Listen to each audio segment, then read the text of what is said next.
foi que nós paramos? Eu disse para vocês que o capitalismo ele era o único sistema econômico que estava vigorando. Mas as injustiças sociais eram muito grandes, né? Principalmente na União Soviética, que os nobres, a igreja, né? Lá ainda imperava o czarismo, era o Império Russo. Então, o que, que aconteceu? Karl Marx e Friedrich Engels se começaram a estudar, né, analisar, mesmo antes da Revolução Russa, uma forma de criar uma nova sociedade igualitária. E aí Karl Marx até escreve uma obra gigantesca, né, chamada O Capital, uma obra de 8 volumes, que é uma pérola, né, na literatura.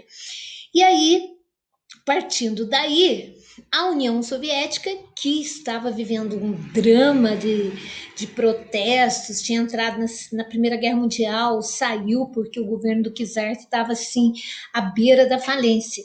Então surgem líderes, né? No caso, a gente vai ter Vladimir Lenin, que foi o principal líder, mas a gente teve Trotsky, Stalin, e vocês já estudaram isso em história. E aí eles fazem uma revolução e inclusive foi uma revolução muito sangrenta, foi uma guerra, uma das piores guerras civis da história. E aí a Revolução Russa de 1917 transforma a Rússia aí no primeiro país socialista do mundo. Então veja bem, como a Rússia era o primeiro país socialista, em 1917, passados 3 anos de assim foi uma confusão da montagem, de aceitação, e aí vocês estudam história. Em 1922, então, 5 anos depois, vai ser criada um gigante chamado União das Repúblicas Socialistas Soviéticas, com os bolcheviques no poder. Então, a União da URSS, como a gente chama, ela foi fundada após a Revolução, né, de 1917, e ela segue corrigindo aquelas falhas, né? Então o Estado interviu assim de uma forma violenta em cima da economia, e aí vai conhecer um período de grande crescimento econômico, principalmente depois da NEP, que é a nova política econômica. A União Soviética se torna uma potência econômica e militar. Mais tarde vai acontecer aquela rivalidade entre Estados Unidos e União Soviética, né? Depois de uma revolução, a situação da população geral, dos trabalhadores, pouco mudou no que diz respeito à democracia. Então, na verdade, a União Soviética era um Estado antidemocrático, com uma ditadura, né, uma das piores ditaduras do mundo, que foi Joseph Stalin. O Partido Comunista reprimia qualquer manifestação que era considerada contrária aos princípios socialistas. Então, a falta de democracia vai ser uma característica marcante da União Soviética. Aí vocês lembram que eu já dei lá atrás para vocês, Stalin reprimiu, fez a política do liquidificador e ficou no governo da Rússia durante décadas, né? Então, essa formação da União Soviética, ela vai se opor ao sistema capitalista vigente. Então, como os outros países começaram a ter a União Soviética como referência e começam também a adotar o sistema socialista. Né? Já pensou? A União Soviética era um bloco de 15 países. E aí os governos ditadores do mundo inteiro começam a aderir a esse sistema socialista, o leste europeu, que foi chamado de cortina de ferro. Chegou um tempo que 1/3 das nações do globo adotavam o socialismo. Só que o socialismo também teve problemas e teve falhas. Veja bem, aqui eu aponto os 2 principais líderes, né, da União das Repúblicas Soviéticas. Primeiro foi o Lenin, esse que está de vermelho, que fez a revolução. Só que aí o Lenin teve um problema de saúde e não conseguiu terminar de implantar todo o seu sonho, né, político-econômico para a Rússia. E aí, no lugar dele, vai assumir Stalin, logo depois que ele morre, Stalin também assume de uma forma assim, foi um golpe, né? Eliminou o inimigo e tomou poder. Isso é muito comum nas ditaduras, né, gente? Aí, depois que Lenin e Stalin criaram a União Soviética começa a ascender.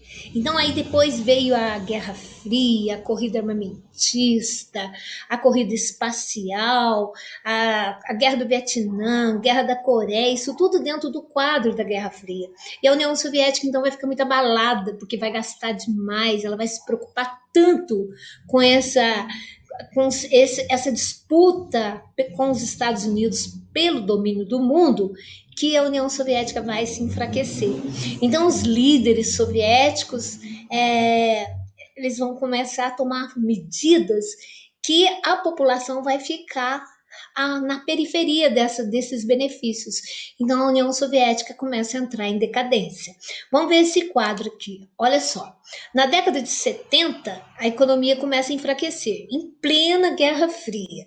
Aí o presidente, que era o Brezhnev, então após a morte do Brezhnev, o quadro vai se agravar. Entre 82 e 85, a decadência socioeconômica da União Soviética vai ser inevitável. Era necessário que se houvesse mudanças profundas em toda a estrutura da União Soviética, porque enquanto a União Soviética ficava lá atrás, lá ainda capengando com aquelas indústrias antigas, né, obsoletas, pensando mais em armamentos, o capitalismo estava investindo em tecnologia, bens de consumo, armazenamento, armamentos, e a União Soviética não deu conta de acompanhar essa evolução tecnológica do capitalismo, porque mesmo com todas as dificuldades do capitalismo, criando desigualdades sociais, o capitalismo apartando cada vez mais ricos e pobres, as nações ficavam muito separadas nessa parte da economia,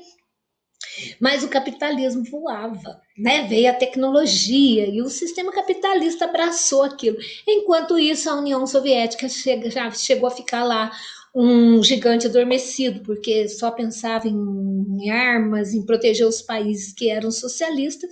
E aí, por fim, a União Soviética não vai suportar a pressão do mundo moderno. E começa a sua decadência, então. A decadência da União Soviética, ela vai ser marcada por um presidente chamado Mikhail Gorbachev. Vocês já estudaram isso comigo também. Ele vai governar de 85 até 91. Então, o Gorbachev, ele veio como uma esperança de melhorar a União Soviética, mas não tinha conserto. Então, ele baixa duas medidas no seu governo. Uma era a perestroika, que ele vai reestruturar a economia da União Soviética através da abertura econômica, né? Abertura de as multinacionais começam a entrar na União Soviética, e também a Glasnost. A Glasnost era uma reestruturação política, porque você sabe que lá só tinha um partido, o Partido Comunista. Então aí eles começam a desenhar uma nova forma, a participação popular, eleições, né, mudança nas eleições, e aí muita gente não aceitou, não foi fácil. Então, em 1991, você tem a decadência oficial, né, o fim da União Soviética e a criação da SEI, que é a Comunidade dos Estados Independentes. Mas não teve aquela força que a União Soviética teve, né?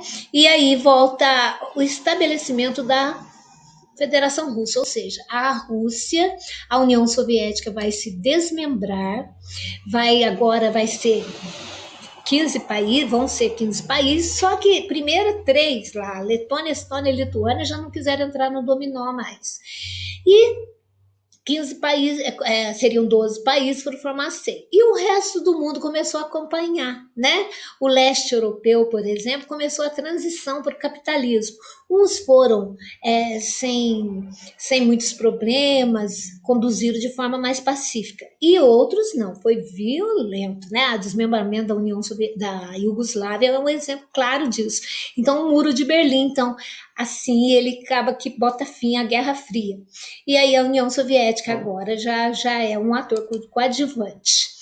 Aqui eu tenho o Gorbachev, né? Com a perestroika, a glasnost e a democracia, que começa a ser introduzida, então vai ser uma nova forma de organizar a proteção, o regime, o sistema socioeconômico da Rússia, que agora não é mais União Soviética. Ok? Então, esse cara que tem aí uma mancha na testa, em 1985, com a glasnost e a perestroika, ele coloca uma transição, então, para o capitalismo, seguido de outros países. Agora, tem uns, vocês sabem, né, gente? A China, a Coreia do Norte, a Cuba, os três ficaram firmes, mas os outros foram cada um adotando a sua transição de forma lenta e gradual, ok? Aqui eu ainda explico de novo o que é a Glasnost, né? Que é uma política de transparência na vida pública que acompanhou as mudanças de orientação da perestroika, introduzidos por Mikhail Gorbachev. E a perestroika, aqui, fatos do governo de Gorbachev. Ó. A perestroika, que foi uma reestruturação na economia, e a glasnost, uma transparência na vida, na política interna e externa. Então, a perestroika abre a economia para o mundo, com a presença de multinacionais, a Rússia então passa a fazer parte desse cenário global. E a glasnost como enfraquecimento do Partido Comunista, né, ou no caso lá o Partido Socialista, e a abertura política para novas decisões, tá certo? Então, aqui, finalizando, eu coloco um paralelo entre o capitalismo e o socialismo. Olha, o capitalismo, o Estado é o mediador da economia, então com interferências, principalmente nos setores, né, de saúde, educação e segurança. E então ele é um mediador da economia. Você pode ver que aqui no Brasil a gente tem bancos particulares, mas a gente tem os bancos do Estado, né, que é a Caixa Econômica e o Banco do Brasil. Já no sistema socialista, o Estado controla totalmente a economia. No capitalista, a propriedade privada dos meios de produção. Já no sistema socialista, as propriedades estatais, quer dizer, públicas, o Estado é o dono dos meios de produção. No capitalismo, nós temos a concorrência. No socialismo, a ausência da concorrência. No capitalismo, a livre iniciativa, a economia de mercado, que é a lei da oferta e da procura, né? Quanto mais a gente procura, mais criam-se produtos e aí é uma roda viva. Já no sistema socialista, é uma economia planificada com base nos planos quinquenais de 5 anos. Então, eles veem uma necessidade, a cada 5 anos eles tomam uma outra direção. Então, por exemplo, precisava formar médico, então 5 anos só investimento na medicina. Aí depois era nos atletas e por aí vai. E na capitalismo, uma coisa assim que até hoje há uma sofrência, né, que é a presença de classes sociais, mas muito bem definidas, né? Porque principalmente em países em desenvolvimento, a desigualdade social é uma coisa assim, é o grande câncer, né, da sociedade. Já no sistema socialista, a ausência de classes sociais, existe uma certa igualdade, mas na verdade, na realidade não funciona assim, mas na teoria é. E o capitalismo, o objetivo principal é o lucro. E no sistema socialista, desculpa, são a maior distribuição de renda, né? E eles, assim, o objetivo principal são as necessidades sociais, tá certo? Então, com isso, nós encerramos essa aula. Eu peço para vocês, eu vou passar o link dos exercícios, né, das atividades, e vocês têm uma semana para me entregar, tá? Até a semana que vem. Beijo. Fica com Deus e se cuide.